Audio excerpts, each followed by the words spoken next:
All right, so we've returned to Pet Catchers because we have an interesting video and a lot of information to go over regarding leaks for update 1 that is going to be on Friday. So yes, you heard that right. In exactly 2 days will be exactly 1 week since the release of this game. And already we are going to be getting a not really a major update, but more of what they would consider a mini update. And to my surprise, Isaac, the developer of this game, or I should say one of the developers of this game, has been extremely open about what's to come, as well as sharing a lot of videos of different features that are going to be coming on Friday. Mount, pet, and I mean, bro, even some details on updates that are coming potentially in the future. So again, like I mentioned at the start, we got a lot of things to go over. Let's waste no more time, get right into it, starting off with the mount that we're going to be expecting on Friday. This little clip that I'm playing in the background right now for you is showing the brand new UFO mount that will be available completely for free. It's not going to be behind any Robux or anything like that. So far, the information that we've gotten about this quest is that you're going to be able to get the UFO mount, and you're also going to be able to get something called perfect cubes. If for some reason you're watching this video and you maybe just started the game and you're not too familiar with it, cubes are the names of, I guess, the Pokeballs in this game.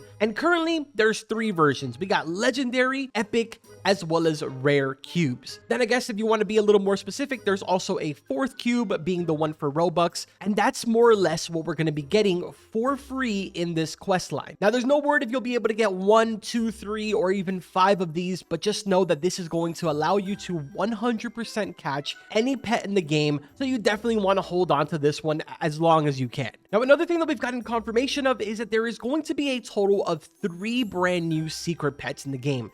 These will be available doing any activities in the game and in all regions. So there's going to be an easy version, a medium version, as well as a hard version. But it turns out that there's actually another pet that you're going to be receiving from this quest line that I'm not entirely sure right now if it's going to be a secret or not. But here's a quick little clip that was posted by Isaac, which shows this super sick pet, man. I'm really excited to get my hands on this. But now let's give you the quick breakdown on everything that we're going to be receiving update 1, because again, like I said before, Isaac has been extremely transparent over on the Discord, and he actually posted a screenshot of the full Trello, which is interesting. I feel like not a lot of developers do this, but as you can see from the image that I'm showing you right now, the very first thing on the list is trading, which we already know for sure is going to be coming. 3 global secret pets can appear anywhere, UFO mount, Old Sailor reward, Omaka Murado quest, which is the one that I was talking about getting the perfect cube, as well as the special pet. Then we have changes coming to the shiny hunt event. It's going to start affecting eggs, top pets, fixes, as well as bruh bounty reward. Now, some of you may have noticed that I mentioned Omaka Murado, which is indeed from Bubblegum Simulator. If I'm not mistaken, I believe it's that alien NPC. It's been a very long time. But yes, it turns out that that might be the quest giver here, or whatever quest it is that we're doing might be somewhat related to him. Now, to give you guys a little more detail about this full list, I'm going to go ahead and read to you word for word what was said by Isaac. If you take a look at this image right here, it says, we're having a special event this weekend with limited time global secrets that can be caught and hatched anywhere. Currently trying to figure out which pets to have. We have a couple unique ones, wondering if y'all would want a limited pot of gold to be included since it's almost St. Patrick's. The event is limited time and the pets aren't coming back, where he then goes ahead and lets everybody vote on whether they would like to see the pot of gold or not. So right there in itself, we probably got a little more information on one of the other pets that we should be expecting, but obviously this one is a little more on the less confirmed side. Now, jumping back over to the information about the quest, one detail that was said by Isaac is that all I can say is make sure you get your fishing team up for the next quest line. So if you have not already, make sure that you start racking up these seafarer runes. And like I mentioned to you guys in my video yesterday, with all of the tips and tricks that I said, work on your teams. Currently, in my case, all of my fishing pets are all at level 4, except for maybe like 2 or 3 of them that are at level 5. So I am definitely 100% ready. The only thing that I'm missing, which I will be working on later today, is resetting the second charm on every single one of these pets, so that way I'm able to go ahead and add Shrine IV to all of these and then turn them all level 5. Because if you aren't aware, if you have 2 charms on a pet that are both IV or level 4, 4 and you use one prismatic scroll on it, it will level up both of them to level 5. So that's another quick little tip for you guys. Now, I know we kind of touched base a little bit on trading, but there is a couple of things that have changed since the last time that I mentioned. Oh, look, a rainbow. There was just a random prismatic slime right there. So if you remember in my last video, I mentioned really quickly about trading, and I told you guys that currently the plan was to go ahead and allow pets as well as mounts to be tradable. Well, it looks like that's completely changed now. Mounts will no longer be tradable because Isaac says that he wants mounts to have some type of flexing purpose behind them, which completely makes sense. Let's go ahead and use the comment board as an example. Personally, I'm going to go back to taking out more Krakens because I do still have to get the secret pet from inside of there, and there is a possibility that I can get 2, maybe 3 more of these comment boards. Problem with that is that personally, I'm only one person, so I wouldn't be able to use multiple comment boards, and what I would opt to do is trade it off, which then gives it to a player that technically didn't earn it, making mounts completely pointless, rather than if you make them non-tradable and you see a guy riding around with a comment board, then you know that he definitely grinded for it and he got lucky and was able to pull it. So I totally understand what kind of thought process he has going on right now. So that's one of the things that I wanted to mention about trading. The other thing was each trading will have a total of 10 slots for you to trade pets. Now,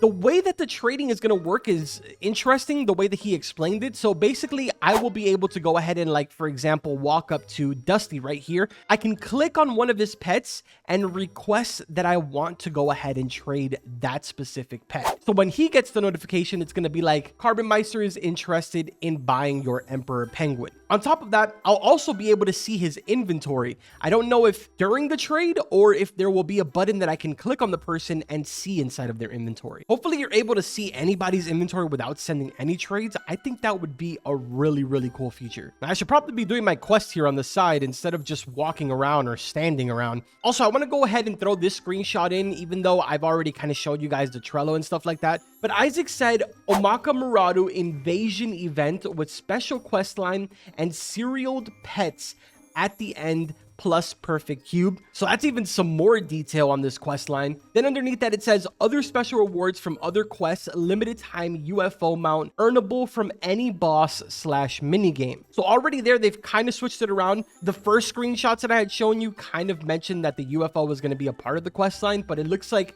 it's going to be a drop from bosses and mini games. Then under that, it says 3 global secrets, easy, medium, hard, which I explained that already, and they will indeed be removed the update after this Friday. So you only have 7 days to be able to get your hands on all of these pets as well as mount. Then the final thing on the list is obviously trading. All right, so we pretty much gone over the details on the update that we're expecting in 2 days. Now let's go over a couple of other things that are more for the future. If you guys notice, I didn't mention that on Friday we're going to be getting the arcade, even though we had been getting word that arcade and trading were going to be available in update 1. Isaac has made the decision to go ahead and move this to potentially next update so that way he's able to spend more time on working on it, because he says he has some pretty crazy plans. One of the features that we did get out of the arcade is that there's going to be a rainbow mount machine. Some of you may not be aware of this, but mounts in the game actually have different colors. So when you get your hands on a mount, you can obviously get it in its base color,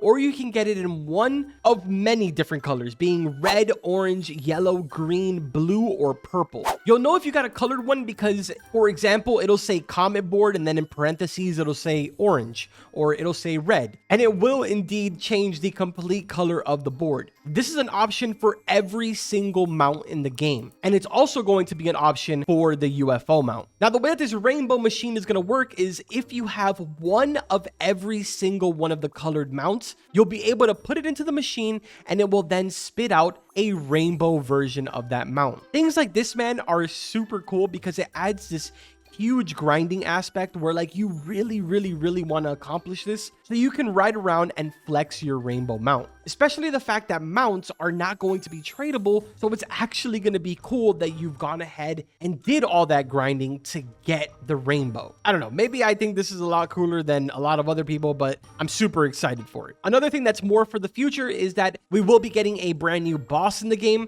which the first one is going to be coming with the Easter event update. So now we know for sure sure that we're going to be getting a confirmed Easter event. Then he also went ahead and mentioned a couple of other things, like the next area that'll be introduced in the game will potentially have dungeons, as well as a couple of other features. I'm excited, man. Like, the things that are being mentioned for the game and the way that Isaac is kind of like doubling down on a lot of these things that he's mentioning is super cool, because they're confident about the game. They have things already super planned, and he's made it very, very clear that he does not want the game to be 100% pay to win. He also mentioned he has no plans on introducing any other game passes, and he highly recommends that a lot of you play the game completely free to play because it just makes it more fun. So yeah, man, a lot of details to kind of take in, and I know that the video was probably everywhere, but I'm sort of just reading off of messages that he's been saying for pretty much like the last 48 hours, just in case if maybe you are not in the Discord, or if you're just too lazy to really go back and read his chat logs like I do all the time. Truthfully, I had no plans to make this video today. I had something else planned for you guys on pet catchers, so you're going to be expecting that probably tomorrow. To give you guys a quick little update, right now, this is my team. I was able to finally go ahead and get full Phoenix. So your boy is currently doing 43,680 damage. Not really the best. I know that there's a lot of people out there with way more, but I just unfortunately haven't been very lucky with my hatching. Taking a look over here at my inventory, this is basically what I am working with right now. Nothing really too crazy, which actually I'm glad that I opened up my inventory, because now that I'm seeing the wild berries, I also forgot to mention that wild berries is going to be changed with this update on Friday, and you will no longer have to use every single one of your wild berries on a pet. Instead, you can go ahead and press a button and it will only level the pet one time. So that's a huge feature. But yeah, man, I'm about to go get back to the grind. My rune shrine is up. Hold on, let's put our shrine pets on. And we didn't get it. Okay. But yeah, like I was saying, I'm going to get back to grinding, man. I got a lot to do. I need to hatch hopefully another secret. Ooh, Fatal Strike. I actually think I need that. Yes, I do. I need it on one of my pets. Okay, we're going to purchase this one for 5K just because I don't really need my gems for anything right now. And then I'm also going to scoop up the 10 bill one just so I have an extra one, because I do want to go ahead and take off looting from some of these. Yeah, man. Hopefully you guys enjoyed the video. If you did, make sure to drop a like, subscribe to the channel. Let me know if you guys want to see some more pet catchers. You've been showing crazy amounts of support. I appreciate it so much. Still having so much fun with the game, man. And I'm so looking forward to this update on Friday. We'll more than likely be live for it. So again, turn on those notifications. But I'm going to see you guys in the next one. Take care.